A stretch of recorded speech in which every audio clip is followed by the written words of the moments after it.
લોકો અમને કહે છે કે તમારા સ્વામીએ બાળકો સાથે શારીરિક અડપલા કરી અને એમનો પરચો આપી દીધો છે, ત્યારે અમારે લોકોને એટલે કે હરિભક્તોને સ્વામિનારાયણ સંપ્રદાયના ભક્તો તરીકે શું જવાબ આપવો એ અમને શરમ આવે છે.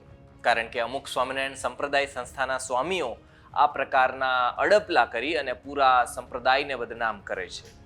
આ શબ્દો છે વડતાલ સ્વામિનારાયણ સંપ્રદાયના ભક્તના. આવું એમણે એટલા માટે કહેવું પડી રહ્યું છે કારણ કે એમના સ્વામીએ અમુક એવા લંપટ વેડા કર્યા છે જેના કારણે ભક્તોને શર્મસાર થવું પડ્યું છે. વિસ્તારથી વાત કરીએ વડતાલ સ્વામિનારાયણ સંપ્રદાય જે છે એના કાંડની. નમસ્કાર, વાઇબ્સ ઓફ ઇન્ડિયા સાથે હું સર.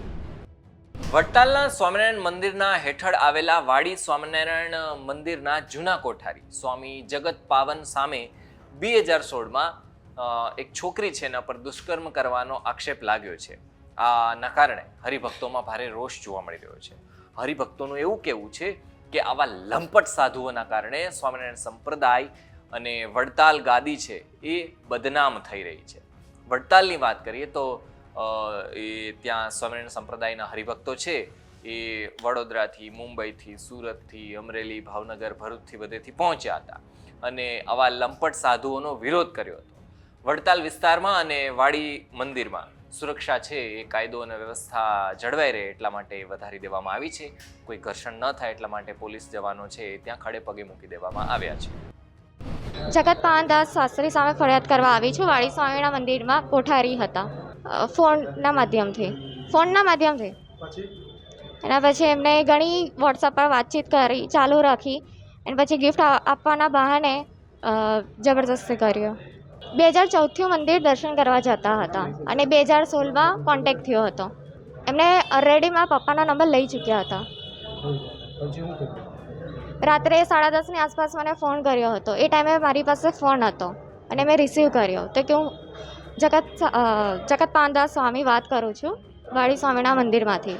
એવી રીતે વાતચીતની શરૂઆત કરી હતી અને મારી ડિટેલ્સ જાણવા માગતા હતા. ત્યારબાદ વોટ્સઅપ પર વાતચીત ચાલુ રાખી. ગિફ્ટ આપવાના બહાને મને વાડી મંદિરની નીચે રૂમમાં બોલાવી હતી.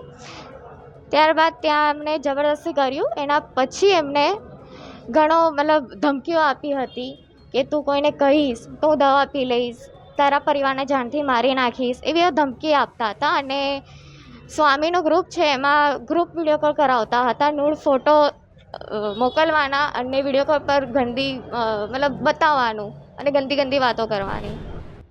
લંપટ સ્વામિનારાયણ સંપ્રદાયના વડતાલના પૂર્વ કોઠારી સ્વામી જગત પાવનની વાત કરીએ તો એમની સામે સગીરાએ થોડા દિવસ પહેલા ફરિયાદ કરી હતી. લંપટ એટલે સ્વામિનારાયણ સંપ્રદાય નહીં, સ્વામીની વાત કરવામાં આવી છે. ત્યારબાદથી જગત પાવન સ્વામી ફરાર છે અને પોલીસ છે એમને શોધી રહી છે.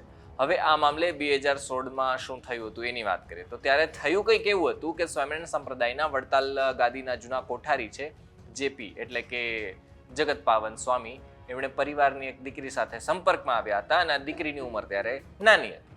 હવે સ્વામિનારાયણ સ્વામીના સંપ્રદાયના સ્વામી છે એમણે દીકરી સાથે સંપર્ક વધાર્યો અને પછી કંઈક એવું થયું કે દીકરીને કહ્યું કે ચલ મારી સાથે, હું તને ગિફ્ટ આપું. આવું કહી અને સગીર દીકરી છે એને મંદિરમાં નીચેના રૂમ ઉપર લઈ ગયા અને ત્યાં છોકરીને પોર્ન ફિલ્મ દેખાડી અને દીકરી સામે મરજી વિરુદ્ધનું કૃત્ય છે, દુષ્કર્મ છે આચર્યું. અત્યારે આ દીકરીએ હિંમત કરી અને પોલીસ સ્ટેશનમાં ફરિયાદ નોંધાવી દીધી છે. દીકરી સગીરા હોવાના કારણે સ્વામિનારાયણ સંપ્રદાયના લંપટ સ્વામી જેપી સ્વામી સામે પોક્સો હેઠળ ગુનો નોંધવામાં આવ્યો છે.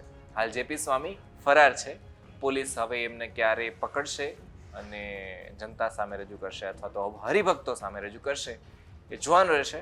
પરંતુ અત્યારે તો આવા લંપટ સાધુઓના કારણે સ્વામિનારાયણ સંપ્રદાય, હિન્દુ ધર્મ, આપણી સંસ્કૃતિ બધું જ છે બદનામ થઈ રહ્યું છે. આ બાબતે તમારું શું કહેવું છે, શું માનવું છે, અમને કમેન્ટમાં લખી અને જણાવો. ધન્યવાદ.